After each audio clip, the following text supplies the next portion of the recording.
policy GBZE and GBZCDA or responses. So, or do they have any committee updates at this time? The big calendar update on Monday with documents, elementary plan time. Monday will be big. Yeah. So those are the items we could take out of order. Or wait. The response ones, I'm sorry. Yeah. We're in response. Tell us again which ones. Our professional day, which was the one about like inclement weather type situations, and then the 403B. Oh, okay. So I'll maybe start to speak to the professional day one, because that's that work. Yeah. So what we were thinking on that is that we would move forward with updating the A and B inclement weather to better reflect kind of the parameters to ensure that we don't have an employee group that is having a different set of rules because of their location. I think that's what we fell into in this last year. But we did not think it was something that we would move forward with putting in a negotiated agreement, mainly because of the limits it would really put on Dr. Yeager to make a decision in a lot of different extenuating circumstances. We got to talking about, for example, even this year on one of our inclement weather days, one of our high schools was hosting state debates. Oh, yeah. And if we had that language written in there, we couldn't. Coaches, oftentimes there's events that even if there's inclement weather, those are still happening. And so I feel like there were so many nuances that writing language like that would really cause potential conflicts for us to be able to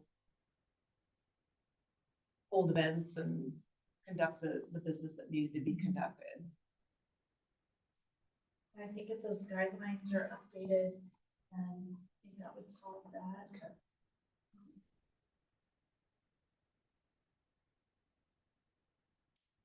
Then what was the other one? The 403B. Oh, I should have it. It's probably done. Yeah. And you may not have a response. I know we just sent over some information today. Oh, okay. Additional information today about different Districts that are maybe utilizing. and what their language looks like. Gotcha. I know John and I had just a quick conversation earlier this week, and he had connected with at least one other district that has been utilizing the 403B. And I mean, he just shared that I got some kind of preliminary information, but he was like, I really need to dig in and kind of figure out more of what that's looked like in other districts. And then I think the larger question and concern would be that would be something that I think we would probably want to fold into conversation once we got to compensation, because it's all going to be tied to dollars. So it may be something that we would want to look at in that conversation in terms of we could do this or we could do that kind of thing, rather than marching way down that path. Right. But I know he's still looking at getting more information too, to be able to have an idea. Did I misspeak on any of that, Chris? No, you got it. Is John gonna come back? I think he's gone. Be like,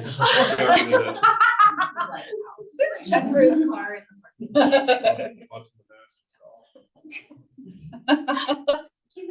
Oh, you had to. We were gonna check for your car in the parking lot. I just committed to all kinds of things. No worries. We were just having a conversation, John, about the 403B, and that I knew you had at least one conversation with the district, and, but we're wanting to gather more information. And thank you for information that you sent us. Yeah. We may find more. So.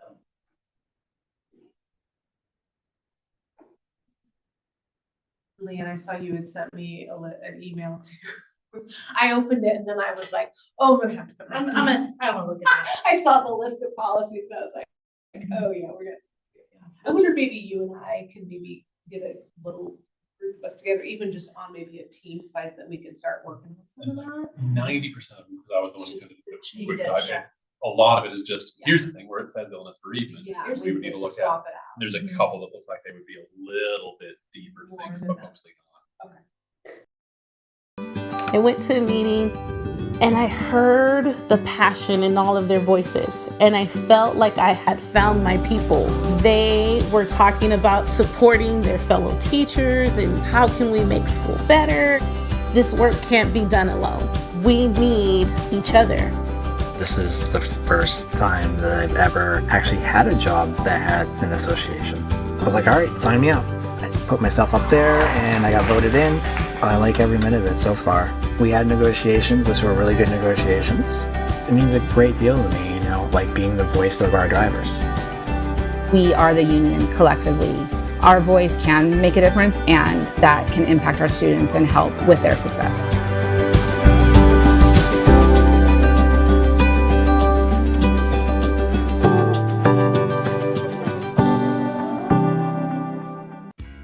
Right now, you can join Olathe NEA and not pay until fall 2024. Join us as we teach every student every day. Oh, look at you. That's our job. Ready for me? I think so. All right.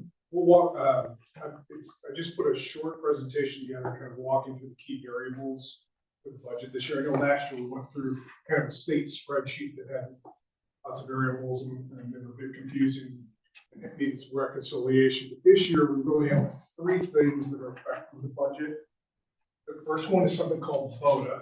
And I'll explain what each one of these is when we get to it. The other one's CPI, the other one's COLA, and the fourth is Fed funding. That first one, VOTA, is Board of Tax Appeals. And Board of Tax Appeals is basically a funding source we used to get quite a bit of. When you open a brand new building, can't be a replacement, you're able to levy locally 100% of the operating costs. So all the teachers, the supplies, whatever it's costing to run that building, you get to do that for 1 year, for 2 years. And then it goes 90%, 75, 60, it winds down by 15%. But when we were fast growing in building, we always could backfill a building coming off the schedule to do one. And that isn't happening anymore. Actually, when we built West, we kind of asked the board, they have a little more authority, but we asked them, don't go above $20 million. We're going to dig ourselves a deep hole. So the max we were at was 20 million. And now it's not just about the levy. The way our funding formula works is it's about 30% more funding because that VOTA counts in our formula and then you get local option budget on top. So if we were getting 20 million from the levy, we were getting another 6.6 from local option budget levy. Now, when we went through the cuts a couple of years ago, everybody assumed like we're all done cutting. We're trying to absorb the rest of it. But right now we received $13.6 million this year. We're only halfway through getting rid of VOTA. Blue Valley went through this and they're kind of done. They got done a couple of years ago, I think. And I don't think they were ever quite as high as we were.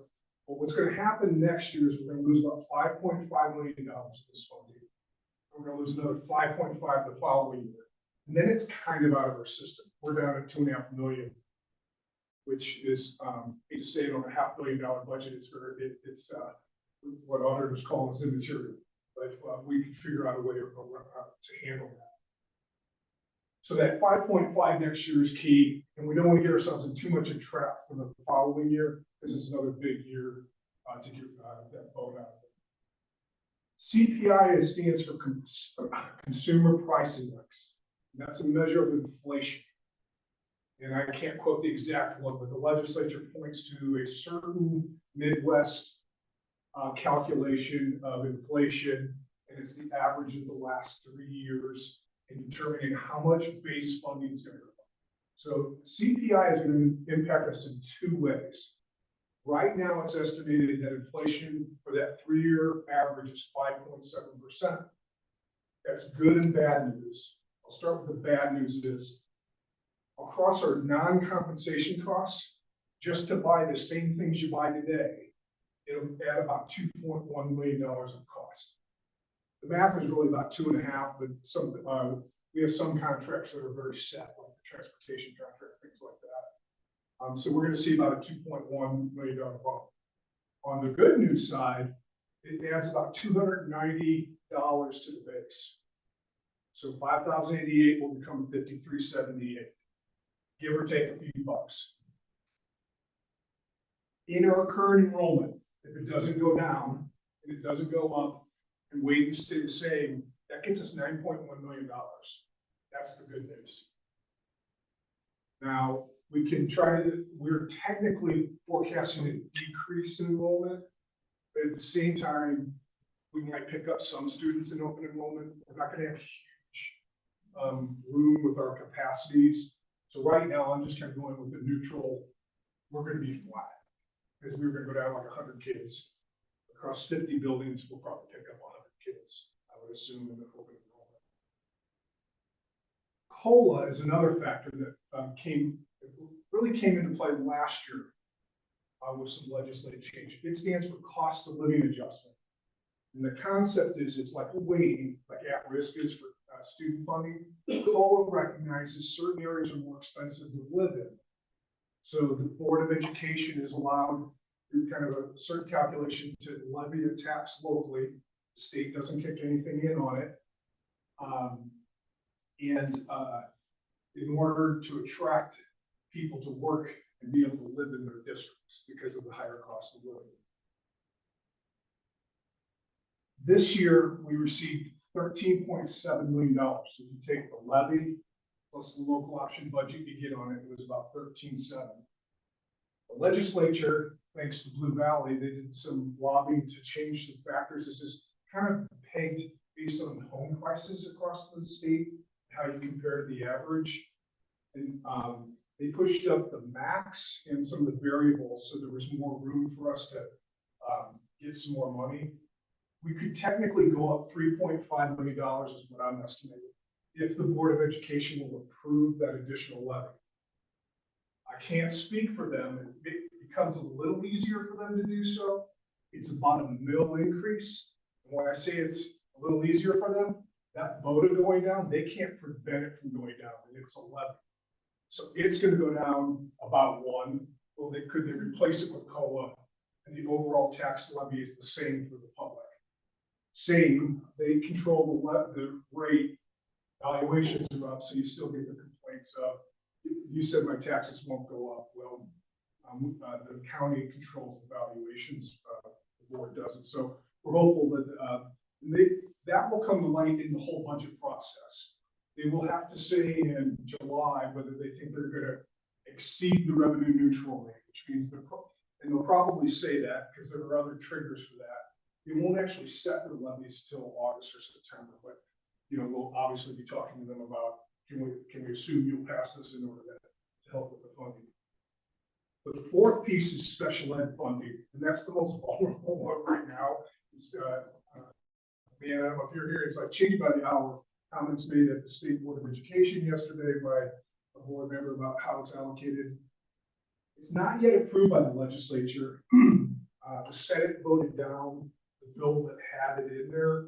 It also had where LOB would count towards the 92% of special ed funding. But if it's approved with LOB, it equates to $9.3 million. It's not just the 7 point something that the spreadsheet shows. When you plug it into the formula, you can get another third on it. It's about 9.3. That's why it's going to be really important that it's back in committee. The committee took a pause. Everybody's back in for veto session on April 25th. A little bit of information I'm getting is the hang-up was the LOB. If they would just strip it out and just go with the SPED, things would be good. Then I heard today there's a lot of complaints about how the SPED additional money is being allocated. That's a State Board of Education decision, not a legislative decision. I will say that we like how it's being spread. Because the best way I can describe it is, if you have skin in the game, you get more. If you're transferring a lot more dollars from your general fund to support special ed, you get more of this money. But I do want to caution, this is one time in perpetuity, but there's no phasing. So don't confuse, it can't be confused with the governor recommended a 5-year phase-in of money the last couple of years. This is just, we're gonna put $75 million in special ed one time, it'll stay there, we're done. You don't get another 75 and another 75 and another 75. But it still adds up for us, if this allocation method works, to $9.3 million. I like the allocation, not just because of that. It would be a great way to do all of our special ed funding in 2 years when the state funding formula has to be revisited. So I'm hopeful that that gets through the legislation. So what's it all mean? I'm just sort of adding it all up. Right now, we think we're right on target with spending. Hopefully, it might be a little under, but not, it's close enough for the expression. It's close enough for government work. Voting loss is $5.5 million. If we just try to do the same spending for supplies and things, it's about $2.1 million of additional cost. The base is at 9.1 increase. We don't know the health insurance renewal yet, so I didn't plug that in, but I've got a placeholder. See, that's 1.5, just known factors right now. However, if the board enacts their additional authority, we get to $5 million. When they come back in session on the 25th, and we get the special ed funding, we're at 14.3, which would be a great starting point. My only caution, and I have to do it just because that's my job, is we got to watch what's going to happen next year. We don't want to go too deep to where we got to freeze everything up the following year because of that one final 5.5 that's going to come out. So we have something between 8.8 and 14.3 that would position us pretty well. Just to put some of the expenditures into perspective, as I mentioned, to buy all the same things would cost $2.1 million. Every 1% of inflation is about a $500,000 price tag on existing costs. So paper goes up 5%, all those other things. One step's about 2.6 million. Column movement was about 1.6 last year. $100 increase in the starting salary up in the corner is $400,000. I'll be honest, I was a little shocked how hard it's going to be to move that number and do movement. I'm not positioning that. I'm just like it takes $4 million to move it $1,000 to catch up with one of the neighboring districts.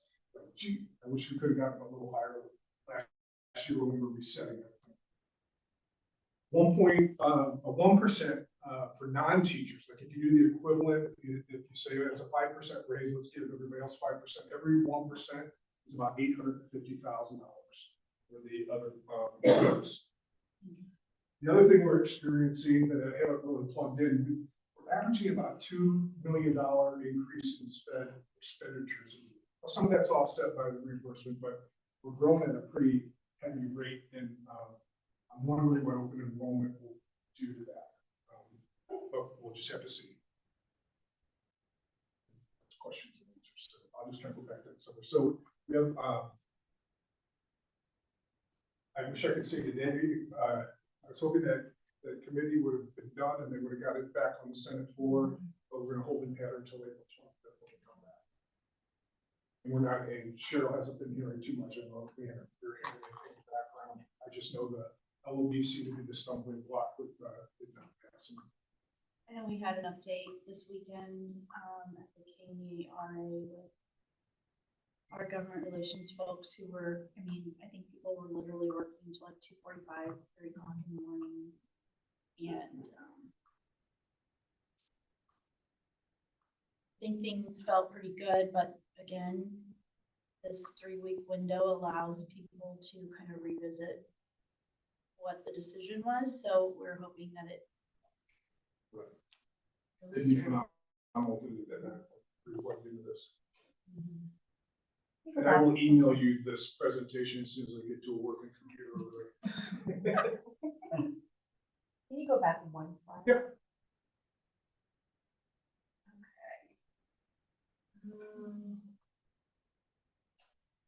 I was wondering, it might not have been on this slide. When we talked about the COLA that the board can opt into Yes. last year, it was 5 million and you mentioned 3.5 this time. So I'm curious about the difference. Last year, we thought it was 5 million. Yeah. I'd have to go back and look. I know one of the things is when we were projecting it, we thought we could get closer to the 5. It's a maximum of 5% is one of the variables. But when we got our COLA percentage, it wasn't anywhere near 5. It was low 4, where we thought it would be higher. So where we would have said, if had we pulled the trigger and thought we would get 5, we were going to get something far short. We just got our new COLA number last week. So that's where I was able to figure out it's about, what was it, 3.1, is that right? 3.5 with the vote. That number you have for what column movement cost this past year, does that include the bonus step that we negotiated for them in last year's? No, not step, just column. Well, right, but everyone who moved column this year also got to move down one step as part of that column. I can double check it. I think they just, it was just this movement. Just the column. Because I'm curious, as my math has, if 25% moved, about $1 million cost of that. So I'm wondering if the step might be the difference between. I can double check. Or if we had way more than 25% moves last year, which is also possible.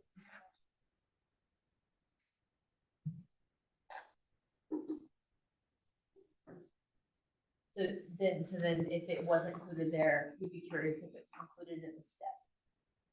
Or if it was this. I did not, I have honestly no way to really measure what they step cost other than the salary schedule.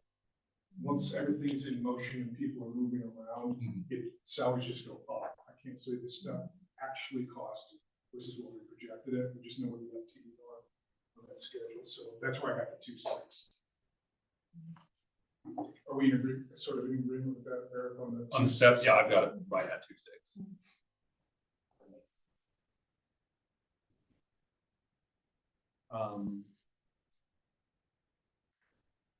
Another potentially, I'm not sure what the scale of the number is that might impact some of that, is attrition. Do we know, as far as like experienced teachers leaving, being replaced with newer hires, about where that might look? I don't have a number on that. All I do know is returns are significantly low this year, especially certified versus classified.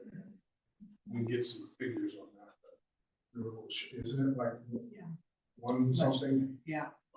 Yeah, it's much lower than. Resignations, those, but retirements and some of those resignations could be staff that are. Yeah, resignation necessarily a big thing.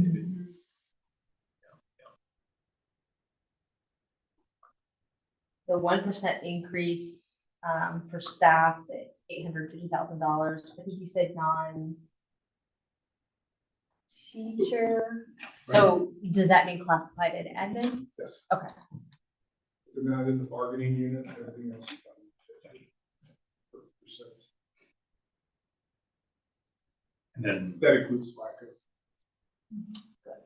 this is a question I don't expect you to necessarily have off the top of your head standing up, but the other piece that we need to know about when we're figuring out cost estimate that might be substantial is the ECAS piece.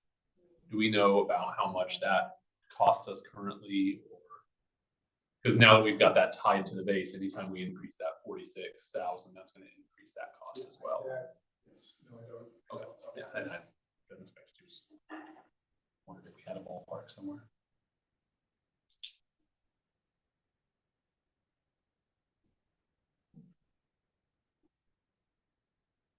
Are we using this year's enrollment or last year's, which enrollment number? Right now, I'm using last year's enrollment. That it won't change, that we point back to that. The bars went down, and that did make it through. We could use this current year's, but what we were projected to go down.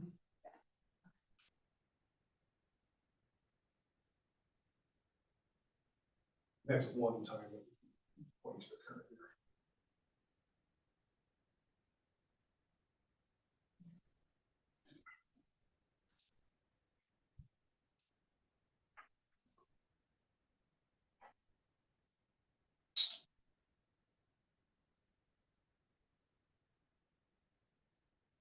I don't know, I kind of track the retirements. I thought we might have more, a little bit more now that I look at.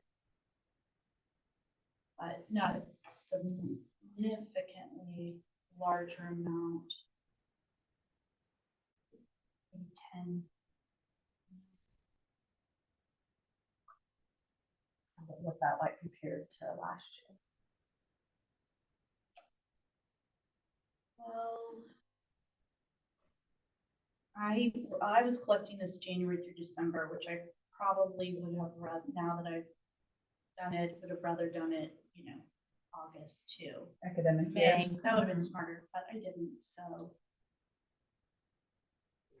Calendar year last year, I have 2347. 60 this year from January. Retirements? I have 20, and I can go back and check. It's math, so I'm happy to do that.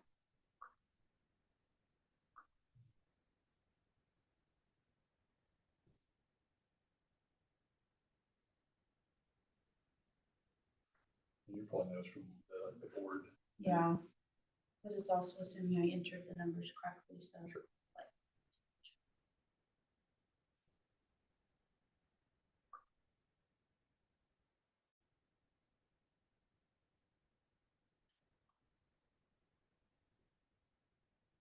any other question?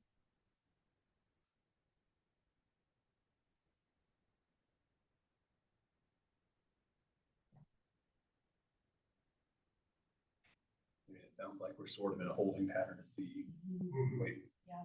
when the legislature comes back and see what they do with all that stuff.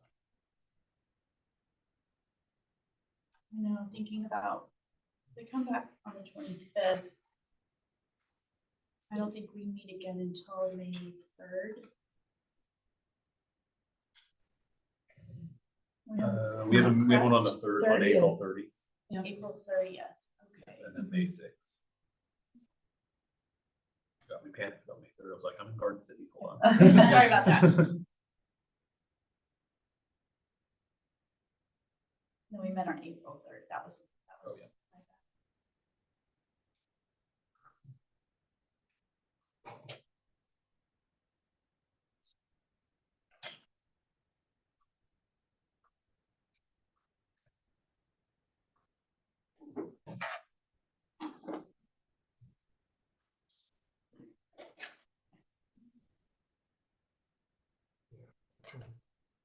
Do we want to caucus and see if we have any other questions about this before moving on, or? I think so. It would Sure, be that nice to makes kind of sense. just process information for a minute. Email you this right now. Thank you. How long do I have? 15 That's minutes. Yeah. Four, Good. so 50, 450.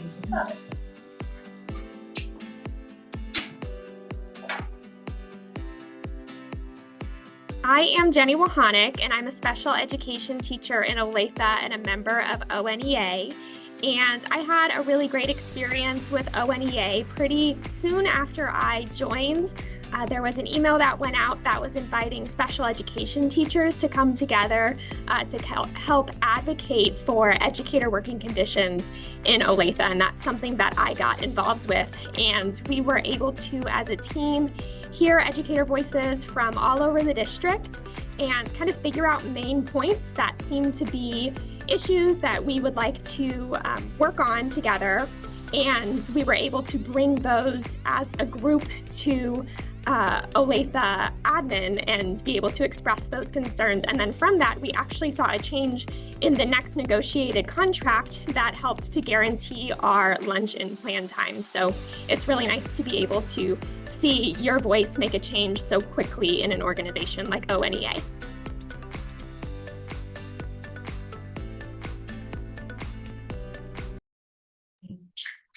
Follow-up questions beyond, do we know benefits timeline for that?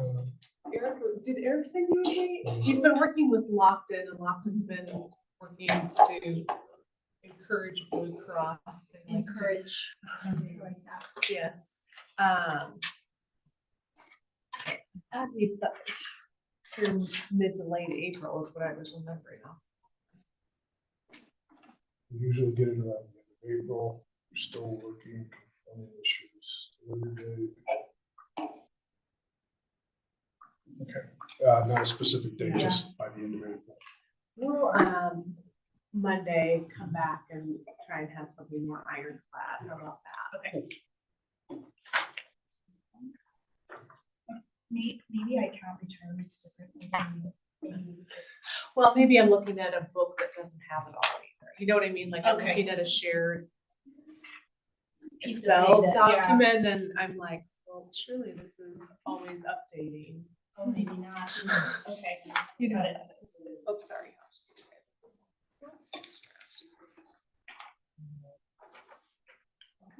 Send those back. So I have a couple of just pieces of language that are really, in the grand scheme of things, I think rather minuscule, if you will. It's really kind of to clarify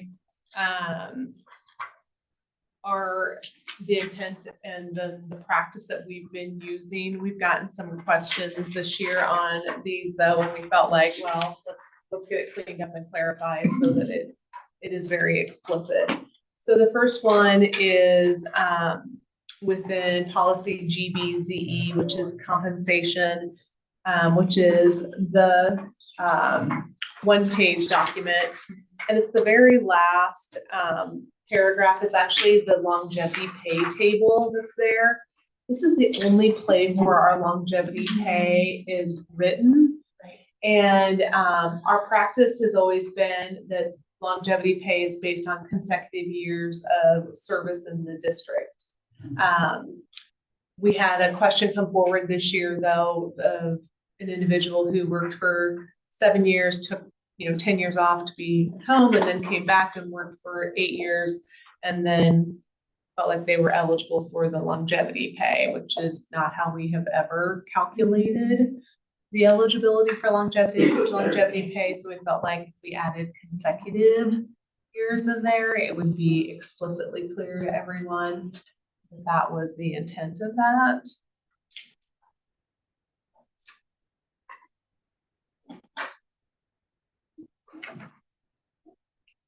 And then the next one is actually our leave policy, and the language you have there that I gave you, the full leave policy, is not necessarily, this is the one we have in our, what's that folder called? Our working draft consensus folder. But I had neglected when we were working on this to go ahead and include that in those conversations. So I apologize for that we're moving back to this, but very same question or concern that had come forward in terms of when that additional personal day, and then now in our case, day of paid time off is given. Again, the process has always been that it's been treated as consecutive years of service.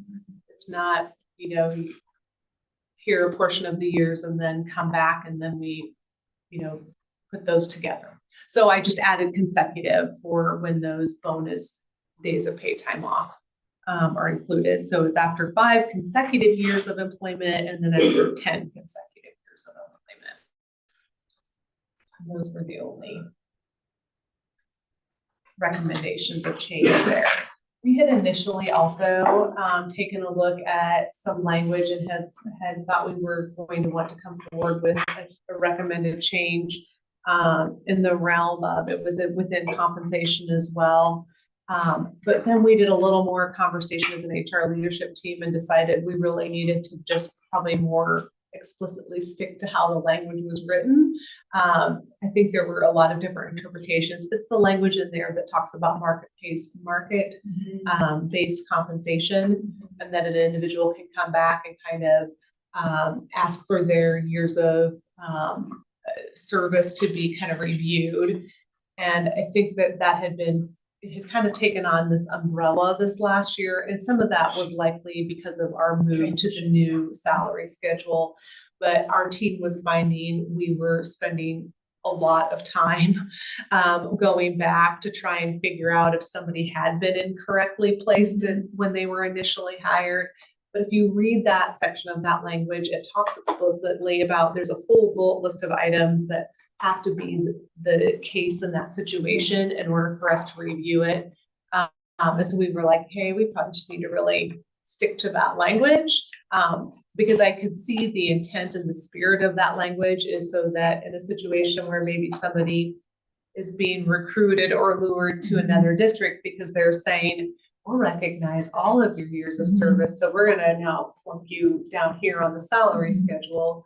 And they knew when they came to us that we didn't recognize all of theirs, that we would have an opportunity to be able to review that and maybe come back and say, okay, you have to have a job offer on the table. You know, there's a whole list of things, which makes good sense. And we would certainly want to have that, you know, that language at our fingertips to be able to use. So we did not come forward with that, and won't be recommending a change on that language this year. So these are the only two. So I know a resignation would break consecutive. Does a board approved leave of absence impact consecutive? Because you retain your leave. Because yeah, on a leave of absence, you retain your leave even if you're out a year. Right. I think that table, once you go into And that's what I'm looking the at. leave, it has the column specific to if you take an extended absence and delineates that you would maintain it. I was just looking at that earlier. I wonder if, since we know there's pieces of that table that will need revisiting anyway, I wonder if just that would be an appropriate place to clarify when consecutive Right. is Comes into play. intended to continue versus not. Mhm. It's on 77. Yeah.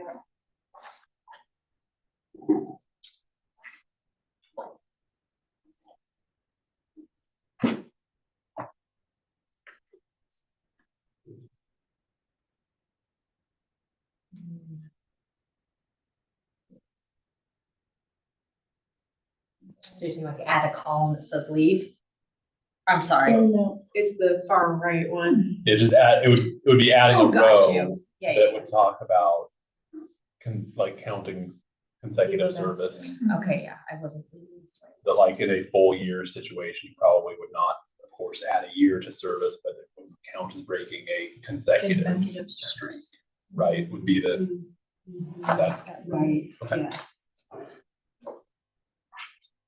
Otherwise I just worry about people reading the word consecutive different ways if we don't have that somewhere. The time you think you make it clear. I know, right? Yeah, no, but you're right. We would want to kind of think through that. And then how, like, what's the scale of population that this even would impact? Like, how many people do we have that resign for a while and then come back later? Quite a few. Yeah. I guess like new parents and things probably pretty common. Sure. I think that's where, you know, when we look at our retention, you know, oftentimes that 4 to 7 year time is when we lose people. And I think a lot of times that's children and, or maybe having a second child and realizing the cost of daycare and all of those things. And so they, you know, stay home and then come back later. So we do have quite a few.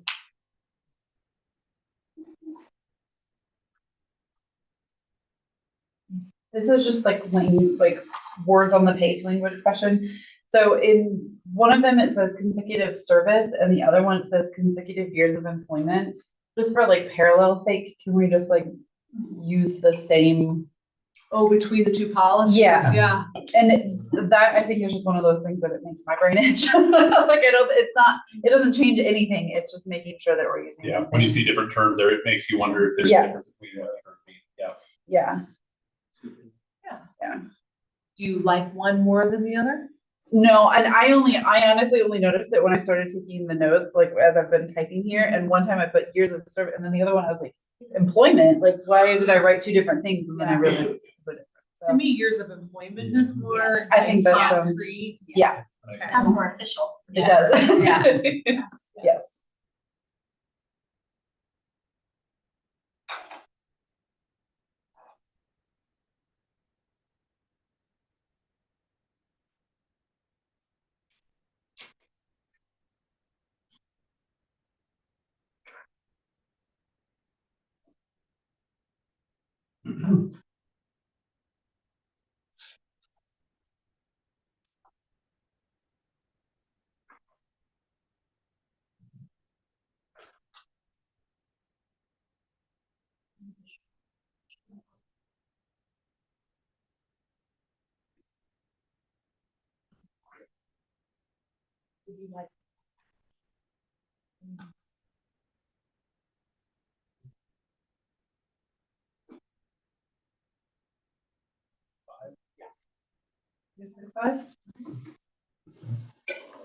Get some steps up. Got it. 5 or 6. 5 or 6. Sounds good. I was an educator in Olathe. Working with Olathe NEA was my gateway to leadership roles. In my time in the district, I got to serve as a building rep, an executive board member, a negotiations team member, and vice president. And as a result of that experience, I was also selected to chair our BLT. I was able to take all of those wonderful leadership experiences with me as I ran for the Kansas House of Representatives in 2016. Serving on legislative committees, speaking in front of the chamber, serving in caucus leadership were far less daunting because Olathe NEA empowered and trained me to be an advocate for my community already. NEA now even offers a See Educators Run training program designed specifically to support educators running for office. Olathe NEA was crucial to my professional and leadership development.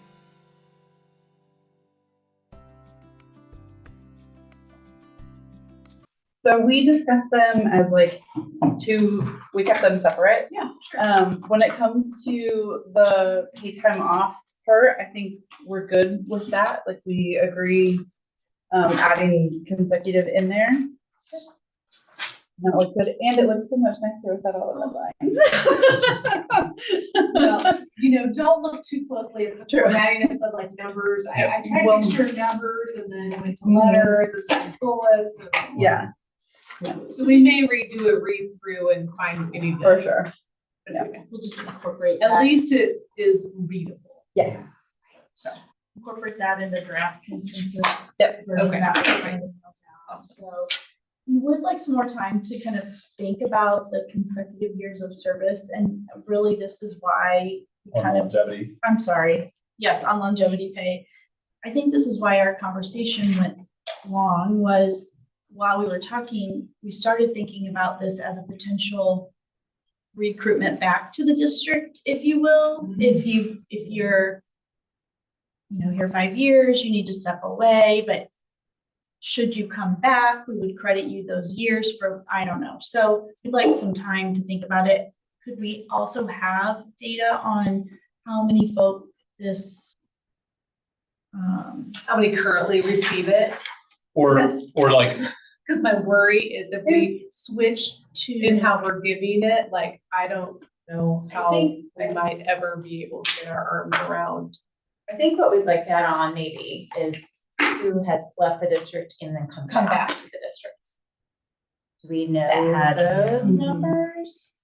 or how would we find that? Let me see. Okay. I don't know. Okay, I mean, just curious. Yeah. Those that have left and returned. Yeah. I don't know. if Yeah, there's like let me do some digging. a spreadsheet toggle Yeah. on that. Which just says the certified staff, right? Yes. Yeah. This would, that this policy would apply to.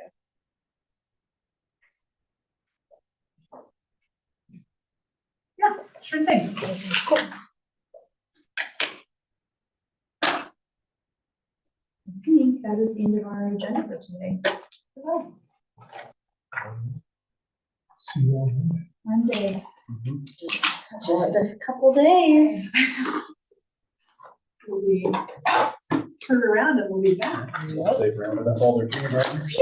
I know. Well, it's not a roundup anymore. It's you're enrollment. You're committing. Oh, Yeah. yes. Commitment for a 5-year-old. For kindergarten. Yeah.